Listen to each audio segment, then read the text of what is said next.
And I'm gonna pop on the Q&A. All right. So, Serena, should I start at the questions that are from 9 a.m. or 10:48 a.m.? Trina, go ahead and start from the beginning. Okay. And also, just so you know, there's a weird Zoom fluke going on that has named many participants Andy Ford. And Andy's not even with us today, so I'm not Gosh. sure. Okay. I'm not sure why. So I'm sorry to you, and I'm sorry to everybody. Oh. But the questions still stand, and they're still great. But they Okay. are not from Andy. Okay, yes, I was like, wow, he's really on it. Okay, good to know. So, question number 1, could you speak about your intention, including squat, lunge, goddess sequence last night? Not clear about the connection to somatics, felt more like yoga movement.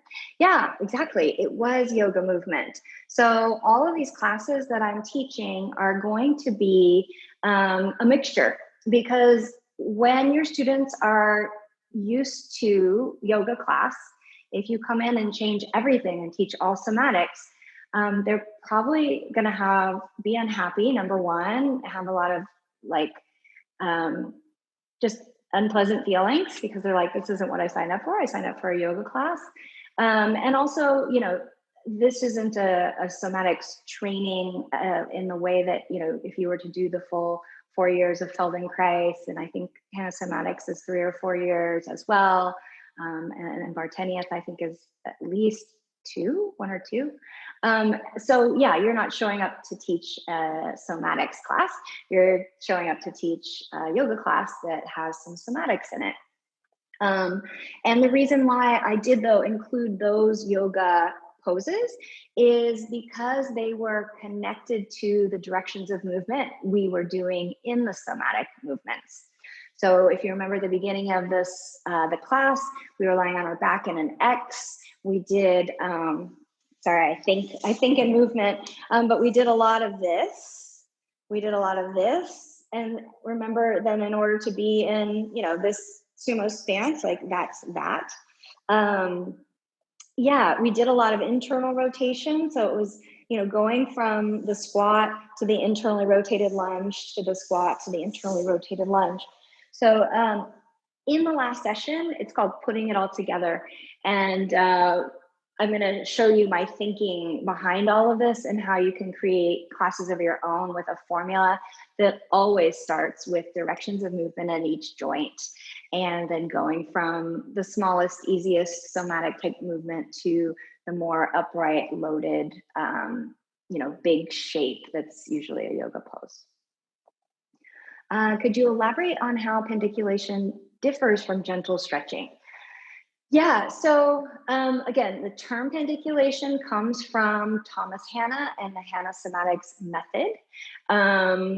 And I believe, my understanding is, it's just to differentiate what animals do when they stretch versus what humans do, right? So, if you go to the park and you see somebody getting ready to go on a run and they stick their leg up on the fence, and they're stretching their hamstrings before they run or after they run, you would never see a dog or a cat do that, or any animal, right? The type of stretching that animals do is pendiculation.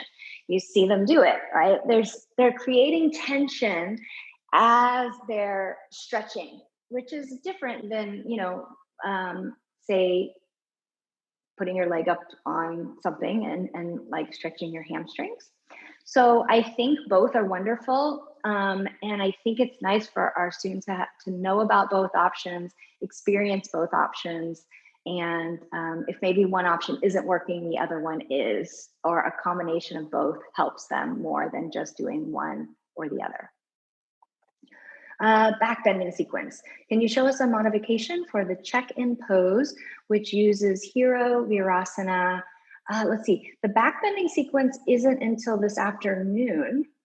But as far as a modification for sitting on your knees and feet, it's always just to decrease the range of motion. So rather than sitting with your heels on your sits bones, you would prop yourself up as much as you wanted or needed to on blocks, on bolsters, blankets. So just decreasing the range of motion, I'm assuming that would be the reason for the modification. Of course, there are ways to help you be able to do that so you don't have to always modify as well. Okay, how might I access yesterday's class and PDF? That should all be in I'm gonna let you guys answer that. Because Trina, just look at the ones, yeah, okay. Sorry, just look at the ones that are okay. open, because I have answered that. Oh, okay. This one's in the open section, but I will skip over those. Okay. Hi. Yesterday you mentioned sensory motor amnesia and that it causes pain, etc. How would you be able to differentiate between, excuse me, sensory motor amnesia and other causes? For example, nerve damage, something more serious. Thanks. Great question. Yeah. Well, the wonderful thing is I am not a doctor or clinician, and I don't want to be a doctor or clinician. And so I don't have to differentiate. I refer people out to a doctor or clinician because that's what they're trained to do, is to diagnose. So in terms of being a movement educator, if I notice that somebody who has already gone to the doctor or the clinician and has done all the things, and now they're showing up with me to just learn how to move better or feel better or get more movement in their life, and they're lacking proprioception, that to me is the term sensory motor amnesia, again, is coined by Thomas Hanna, comes from the Hanna somatics method. I think of it as, a lack of proprioception. And so I just help teach proprioception, but yeah, refer them out for a diagnosis. Okay. During side bending from Shavasana, why do you say bring your right towards your left when you can't go any further? Put your left ankle on top of your right. Why not just say place your left ankle on top of your right? That's a really good question. It's all about proprioception and awareness. So you're in Shavasana, and I want my students to have the experience of, you're in abduction. I'm pretending my arms are my legs. And I want them to have the experience of actually using say this is their right leg, their right inner thigh, to adduct along the ground as far as they can first, because that's active. And most people don't use their adductors very often at all. And so rather than just using your quads and hip flexors, pick up your leg, put it over, which would be like the regular sort of strategy, I want them to explore a different strategy that's going to help teach them new things. Okay. In Mosley's work in pain science, do they ever look at the reverse, the science of how psychological pain can be processed by the same circuits?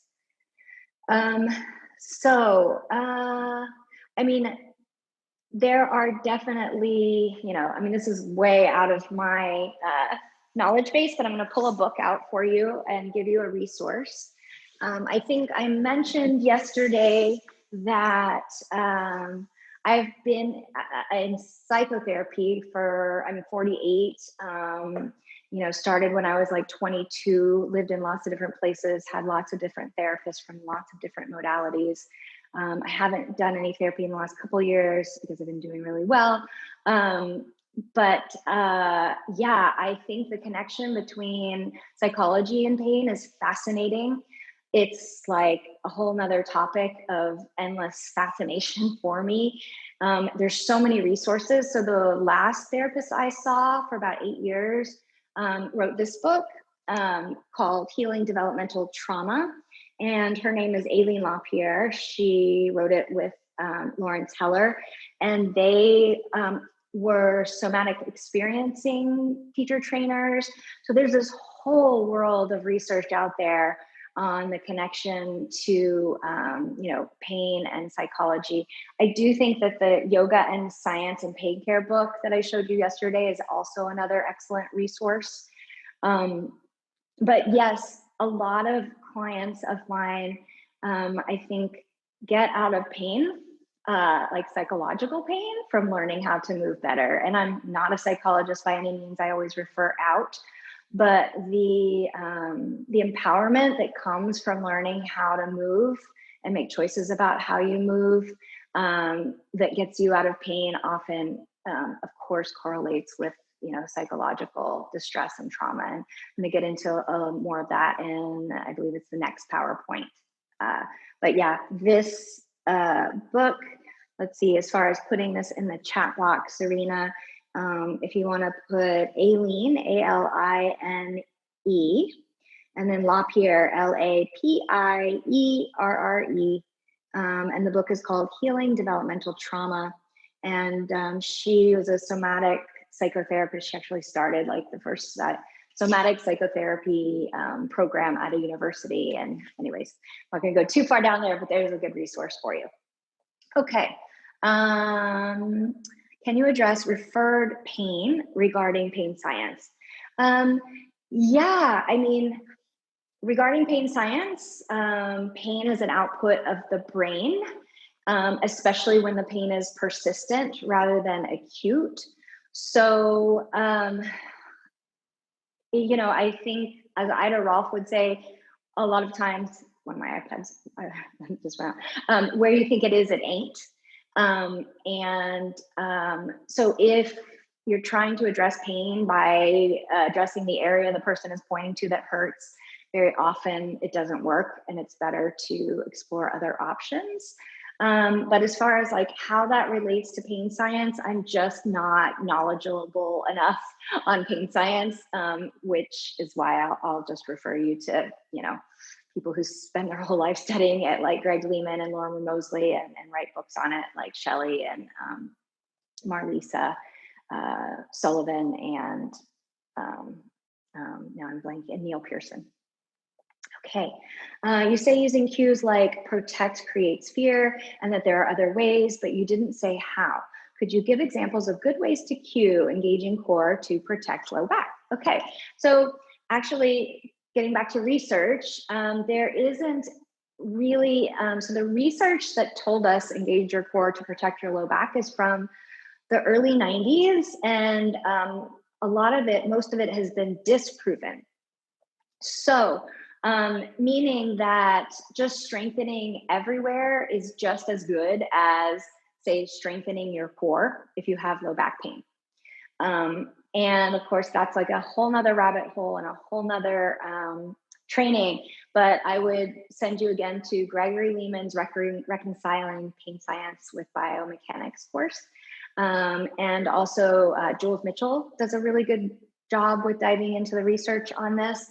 But yeah, so I would just say engage your core, but I wouldn't say engage your core to protect your back. Or I would say, oh, let's brace because you're going to lift up something heavy and we want to create some intra-abdominal pressure. I mean, that's for like a super nerd. But I also teach a lot with props. So I have something from the DNS training that's like a belt that you wear, and you try to poof the belt out. Because again, this is like another rabbit hole of, are you teaching drawing in navel to spine and transversus abdominis, which is, anyways, are you teaching poofing everything out to brace? There's different reasons to do either one. But yeah, short answer is you just don't need to say to protect. You can just give the cue. Okay. What are your thoughts on props? Good to start with, then lessened over time to alleviate pain and help with loading. Yeah, so I mean, I think of props to be used in so many ways to make it easier, to make it harder, to build proprioception and body awareness, to change angles, to change vectors, to increase load or decrease load. So what I would say is it depends on what you're trying to teach. So whenever I use a prop, it's because I'm trying to teach something, and it could be any of those things, making it easier, making it harder, increasing proprioception, teaching a new motor pattern.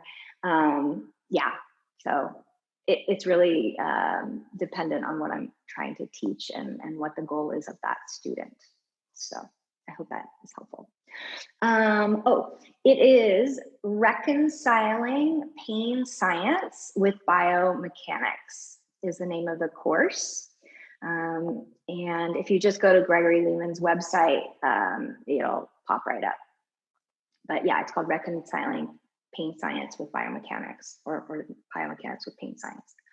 All right, is the smudging in brain mapping the same as sensory motor amnesia? That's a really good question. So again, the sensory motor amnesia is a term Thomas Hanna came up with when he wrote that book. So I don't know if that was in like the 80s, 70s. I forget exactly when that book came out.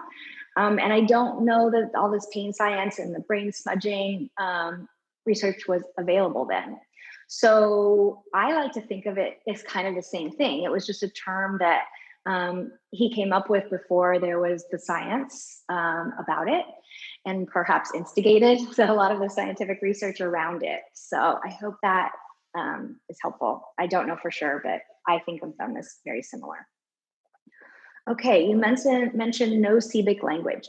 How would you recommend if this type of language isn't helpful? Yeah, so I think I already answered that question already, but yeah. In the sequence, we skipped one of the handouts. Don't think we did. Yeah, we did the lateral line flow, and even the part I said, if time, and we didn't have time, but I did it. So we covered everything in the handouts. Would you be willing to record that supine prayer palm sequence in the Facebook group? Yeah, sure. Like right now I'm so overwhelmed and overextended, but the Facebook group isn't going away. So once I recover from all of this and my husband doesn't call me a total nut basket stress case, I will definitely do that. I'd be happy to. Okay, how does increasing proprioception reduce pain? Okay, another great question. Again, that is going to be science, science, science. And I wrote all about it in my book. So I am not as smart as Gregory Lehman to be able to pull research out of my brain on the spot and tell you why. But he's like one of those savants that like in this moment could cite all the research just out of his mouth about that. I can't. But what I can do is, either direct you to my book, to the Yoga and Science Pain Care book, to Gregory Lehman, free resources, Lorimer Moseley for all of that research. And then, the little bits of the research that I tagged in the presentation. Okay. Why do some people have such poor proprioception? That's a really good question. I think a combination of factors. So I think some people are born genetics with better proprioception than others. And then of course, so it's nature and nurture. And then also some people spend a lot of time developing proprioception and other people do not. So yeah, the physical therapist that I used to go to, and he's like, don't repeat this, but this is what we say, and he's like, just some people, are really good at learning new motor patterns, and others are, he says, sometimes more motor morons. But as we know from neuroplasticity, the brain can change. My husband's here, but he's a perfect example of somebody with very little proprioception who has improved and gained so much from taking lots of private sessions and personal training and has really blossomed. So yeah. All right. Can somatic sequences be performed in a chair? That's a great question. I have never taken a somatics class where you are in a chair or seen that done. In the somatic disciplines of Hanna Somatics and Feldenkrais, there's two options. There's the option of taking the class and doing the movements on the floor. And then there's the one-on-one session where you're like lying on a table like you would be if you were getting a massage or something, and there's hands-on work. And I think if I were to guess why, when you're sitting in a chair, it's really hard to relax. And most people are sitting in a chair, like 90% of their day. And the idea with somatics is to introduce variability and help you discover things in a more relaxed state. And so, that's where I think lying down comes in really handy. So if the person can't lie on the floor, maybe they can lie on, like in Pilates, we have a Cadillac. We have high reformers that can be turned into beds, or even they could do it on a bed. Yeah, and then working towards maybe being able to lie down on the ground. Okay. Balance beam down dog. Could not see if your heels were on the ground or not. Yeah, good question. So I was on the outer edge of one foot and the inner edge of the other. And so, like a portion of my heels are on the ground, but it's like the lateral portion and the medial portion. Do I ever cue engaging the glutes? Yeah, it's funny because when I teach a group class, it's really kind of random what I teach based on what like the theme of the class is and the movement skill I'm trying to teach.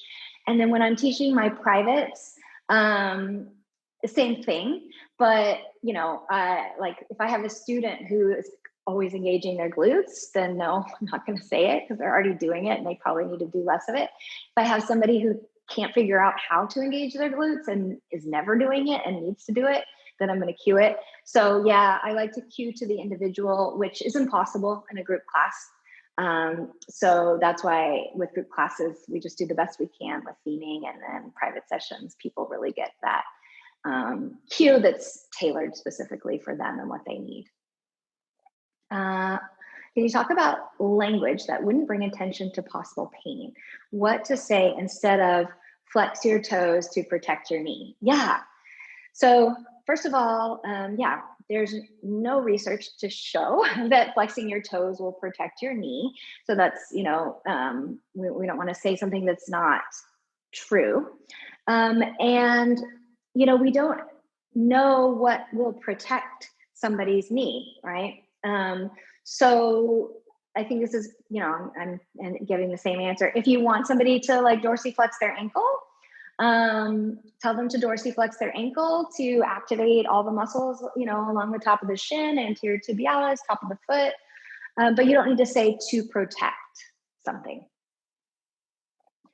And then they still learn the skill. Okay, when I've looked up somatics, I see a lot of somatic practitioners, yes, diss on the stretch reflex as bad. Yes, I liked how you present them as complementary to accomplish separate goals. Do you notice this yoga versus somatics rivalry, and what do you make of it? Yes, yes. So it is very unfortunate that we are so tribal, and I'm not going to talk about politics, but yes, the same tribalness that exists in so many other arenas of our lives exists here. And I've taken many Feldenkrais classes where there's a lot of fear mongering around stretching and, saying how it's bad or it's wrong or you shouldn't do it. And I'm assuming that's something they learned from their teachers and their training. I think the more the world opens up, it used to be the same, same in yoga. People learn from one teacher and that's all the information they had. Now people are learning from multiple disciplines and multiple teachers, and then it's not black and white and it's not right or wrong. And it's, different things are going to work for different people. I think we can be part of the solution of, the option of try this, doesn't work, no problem, try that. Doesn't work, no problem. Got something else for you. Try that. Maybe it's a combination of all of it. So yeah. Do you ever find that people feel a little nauseous while practicing somatic sequencing? Yeah. So just like say somebody who never goes upside down and then they try an inversion for the first time. Or when I took modern dance, an adult beginner modern dance class, and we were learning spins and turns, and I was super dizzy and the dancers were not. It's the same idea of graded exposure and the SAID principle. So if somebody is getting nauseous from rolling too much, slow it down, smaller doses, acclimate them to the rolling pattern or the turning pattern in a more graded exposure kind of way. What further training would you need to equip me to take on one-to-one students? Well, that's a great question. So I started teaching privates from the moment I started teaching because you always know more than the person you're teaching because you've done a training and they haven't. But you know, what I was teaching 13 years ago is very different than what I'm teaching now. But the person I taught 13 years ago, when I taught them, said, wow, you know, I've taken group classes for 15 years and I've learned more from you in my once a week private sessions over the course of this year than I learned in all 15 years in that group class. And she took those private sessions with me for free because I wouldn't charge her because I was taking my 200-hour training and I wasn't yet certified. So I was just bringing my manual and teaching her things I was learning in the training with the manual open to practice. So yeah, I think, you know, you always know more than the person you're teaching, and you can teach those things. And then what you don't know, you learn. You take trainings, you ask mentors, and you learn so you can help them better. So Trina, hi. Yeah. Hey, I'm just gonna give a time check. It's okay. It's right at the 30 mark, and so okay. We've got these questions saved. And, All right. And we can bring them back. But if you wanna close up here in the next few minutes, that'd be great. Okay. Sounds good. All right. So yes, I'll get to the rest of the questions either in the next Q&A, the very last session. We have an extra long, hour-long Q&A. But for now, at least here in Los Angeles, it's lunchtime. So I'm going to grab something to eat, and I'll look forward to seeing all of you in the next session.